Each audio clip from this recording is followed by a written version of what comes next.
All right, so there's some key lessons that I learned this past year that I feel like honestly changed the trajectory of my entire life. So I just wanted to quickly share them with you here, and hopefully you'll gain some value and maybe find something that you want to implement into your own life moving forward. All right, so I was gonna just make this a regular video of me talking to the camera, but I figured it'd be a good opportunity to use random vlog clips that I've taken this year. You know, like growing up watching YouTube, I've always wanted to have a vlogging channel, but my day-to-day life isn't really interesting enough, I feel like. But I did do a lot of things this year, so I'm thinking if I combine clips from my entire year, then hopefully it'll be somewhat entertaining to watch while I talk about these life lessons and sort of recap 2023. But this past year was the year of the rabbit, which is my zodiac animal symbol thing. So I remember at the start of this year feeling like this would be a big year for me, you know, but I wasn't really sure in what sense. Looking back, I do think that this was a pivotal year for me. And while I might not have achieved the results yet, I feel like I improved, you know, as a person and significantly changed my mindsets and outlook on life and really set myself up for big things in the coming years. So here are 5 lessons that I learned this past year. First lesson is that I am the constraint for everything in my life. This past year, I feel like is when I really started to take mentally, you know, full responsibility for what my life is like. I'm exactly where I am today because of actions that I've taken throughout my entire life. Yes, obviously other people play a role and can certainly influence how our lives go, and there's still many things that are out of our control, but at the core, I think most things come down to the choices that we as individuals make, which compound over time and make our lives what they are today. And this can go both ways, of course. In the negative sense, if we're unhappy or unsatisfied with how life is going, then it's simply because of the choices that we've made that got us to this point. There's no point in trying to blame someone else. If I'm not seeing the results that I want, then it's my fault. And accepting this responsibility can feel like a lot. And I know I often look back at my younger self and cringe and get frustrated with, you know, the poor choices that he made. But it can also be empowering because, you know, it means that we are in control of our destiny. From here on forward, we move the chess pieces on the board and can choose our path in life. You know, we are the ones at the wheel piloting the vehicle. Sometimes we'll make big choices, you know, those ones that, you know, they feel significant just from the nature of it. Maybe it's, you know, deciding to move to a new place, attend a certain school, you know, start a relationship or end a relationship with a certain person. And those clearly feel like they could have a big impact on our future selves. But I feel like it's also the small choices that we make each and every day, which might not always feel, you know, super significant, but after years, that's what truly shapes who we are as a person. I've obviously never carved one of those big stone statues you'd see in like Italy or something, but I imagine that you'd start with, you know, a big chunk of marble or rock or something. And at first they maybe break off a few big pieces to get just kind of the general shape of the statue. And I feel like those are like the big decisions we make in life, you know, where we live, maybe who we marry, what career we pursue, etc. But that's not what turns that big chunk of rock into a detailed, perfect, you know, realistic statue of a person. It's the smaller, tiny cuts, you know, the little carvings, sanding, whatever they do that gradually shapes the entire statue and makes it into, you know, a piece of art. Again, it's those smaller, you know, daily habits, those daily routines, the small things that we do in life that really shape who we are. And I feel like I always hear people talk about, you know, your future, destiny, fate, whatever it is, in a way that kind of relinquishes control from us. You know, the sayings like, whatever happens, happens, or it's meant to be, and those kind of sayings. Like, I understand why people like these sayings because it kind of frees you from responsibility for what happens in your life. And that kind of always frustrated me. You know, whether it's true that everything is already predetermined for us or not, who knows? But either way, if you don't believe that you are in control of your life and that you have responsibility for what happens next, then what's really the point of living? The next lesson I learned is the power of health for productivity and just the importance of health overall. When I first got into productivity, you know, back in college, I got kind of quickly obsessed with finding the best tools to increase my productivity. thinking that that was the reason I wasn't productive. It was because I wasn't using the getting things done system or this certain to-do list app, and obviously that's not the case. Sure, the apps, tactics, schedules, templates, whatever, can make life easier and more organized, but they aren't going to be a big game changer for your productivity. However, I found that what will have the most dramatic impact on your productivity is improving your health. So these are things, like the fundamentals: sleep, exercise, nutrition. And I found, if you focus on these three, then the benefits will quickly spread to all areas of your life. The rewards from prioritizing your health are honestly infinite, but there's a few specific ones that I experienced this year. The first is that focusing on your health helps you just become more disciplined as a person. Taking care of your health is difficult and requires that constant dedication. If you can be disciplined enough to take care of your health, then you can more easily apply that same discipline to other areas of your life. And then another big one is just, having more energy throughout the day. I used to always get that afternoon crash where it's like, after 1 p.m., 2 p.m., after lunch, it's like, I just can't do anything. It's, I'm ready to take a nap or something. And, I found that that's really because of the nutrition. Sleep and exercise, of course, are important too, but I feel like, everyone does those to a certain extent. Maybe there's room for improvement, but nutrition is really the one that I think, people can try to improve, and it would have the most significant change to how they feel on a daily basis, because you'll be avoiding a lot of the activities that hinder your progress. So if you prioritize your sleep, for example, it means you'll be in bed a lot earlier and naturally avoid a lot of those negative activities that commonly occur later at night. I think you know what those are. I don't need to go into details. And if you pursue these health improvements, it will really just kind of reshape your overall lifestyle into one that supports productivity and positive growth in all areas. And the same goes with diet and just all health related things. If you focus on improving your health and living a healthy lifestyle, then you'll also live a more productive lifestyle and probably get closer to achieving your goals. The next lesson is to do things that you can stick to for life. Play the infinite game. And you may have heard of this concept before, but basically the difference between a finite game and an infinite game is that a finite game has a clear end objective: to win the game. So this is like basketball, football. There are clear rules. The game starts, team score, the clock runs down, one team wins, and the game is over. An infinite game, on the other hand, has no end. The objective is to simply continue playing. And so the focus for the infinite game is more on the process and the journey rather than the end result. And so usually business and life in general are often seen as infinite games. Until earlier this year, I feel like I was approaching life as a bit of a finite game, with the goal of being able to quit my day job.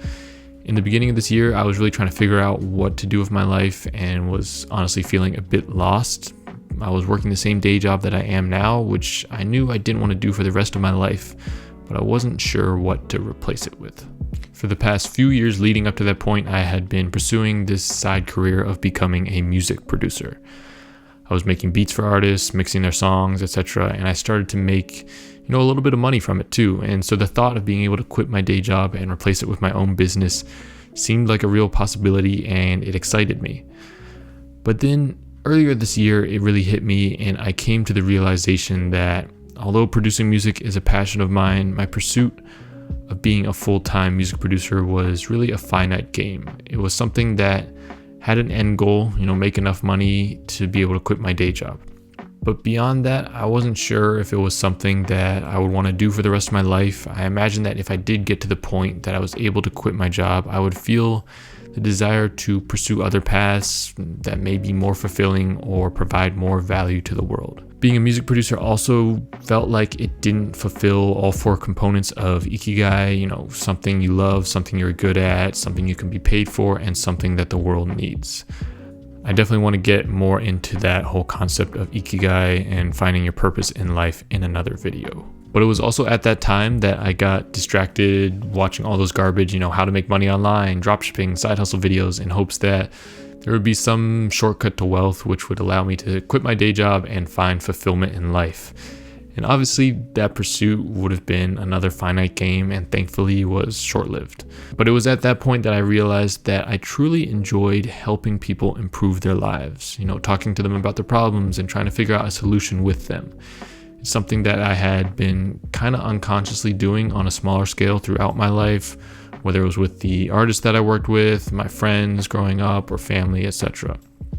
And so I realized that this could be my ikigai. This could be my purpose, my reason for living, my infinite game. And this was also just around the time that I started my YouTube channel at the end of February of this year.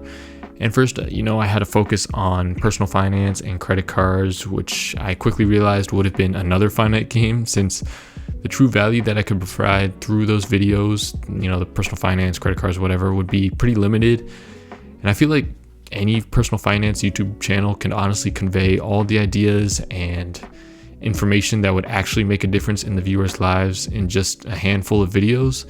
And beyond that, they're just, recycling old topics or making videos for entertainment purposes to continue to get those views so they can get those, fat YouTube AdSense checks. Because like with personal finance, you're paid the highest out of any sort of niche on YouTube just for, getting views. And so it's really just in their interest to continue to get views and make topics and make videos about topics that get views. And I'm going down a bit of a rant. I think I'll probably make a whole video on why I stopped watching, personal finance YouTube channels, but that's another topic for another day.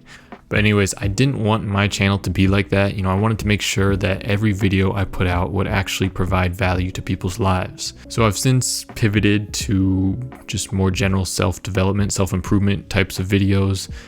And although I still haven't been able to quit my day job, I feel like, life is good because I'm playing the infinite game.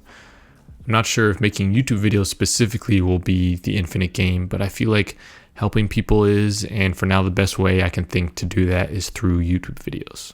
Lesson number 4 is start by helping yourself, then friends and family, then your community, then the rest of the world. I get a lot of fulfillment and joy making videos for you and reading your positive comments saying, that I said something that really helped you. I imagine you probably get joy from helping others too, even if you don't really know them personally. But I feel like it's even more fulfilling to help your family or close friends and help them see results in their lives. If you do want to help others through YouTube or some kind of service, it's also a good way to practice your skills. But if you don't start by figuring your own life out, then most of the time you won't be of much help to others either. Or I guess I should say, if you do have your own life together, you'll be able to provide assistance to those who are close to you that much more. So if you know how to help yourself, your friends, your family, and they're all doing well, then you can provide even more value to strangers, like I hopefully am doing through this YouTube channel. You're not a stranger, but you get what I mean. We don't really know each other that well yet, but you can change that. Comment down below so I can get to know you better. But I think this lesson is also relevant to kind of the current state of the world and social media and stuff like that. I don't want to get too political because I'm not really qualified to speak on the subject, but obviously there's a lot of craziness going on in the world right now. And in times like this, it feels like, everyone's just very quick to express their opinion and declare what should or shouldn't be done. Everybody suddenly becomes an expert on the subject and tells others what to do. When in reality, when it comes to major global issues, I feel like 99% of us do not have enough power, money, or influence to be able to make a significant impact. However, we do have control over our own lives and can potentially influence our close friends, family, and those in our community. So that's what our focus should be more on, in my opinion. And that's not to say that we should be ignorant of what's going on in the world, but instead of yelling at people online or watching the news for hours, I feel like we should look at, what's happening out of our circle, across the world, and use it to make decisions about how to better our own lives first and become the best version of ourselves. Then we can start to look to others, friends, families, etc., then our close community, and then at that point, we may be someone with enough influence to make a difference in the world beyond that. I feel like if we applied all the energy spent arguing about other people, far away from us, and instead channeled all of that into improving ourselves first, then the world would naturally become a much better place. Lesson number 5 is don't chase the goal, chase the person who will achieve the goal. I truly believe that you can achieve anything in life, any goal, and I used to expect to reach my big goals without really changing who I am fundamentally as a person. You're not going to be able to become the next LeBron James, Elon Musk, Ali Abdaal if you don't live the way that they live.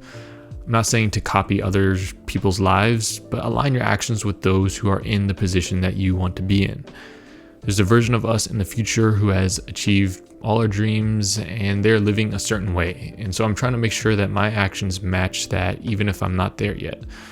So what I mean by this is, do you think LeBron James spent just a few hours a week in the gym training, playing basketball?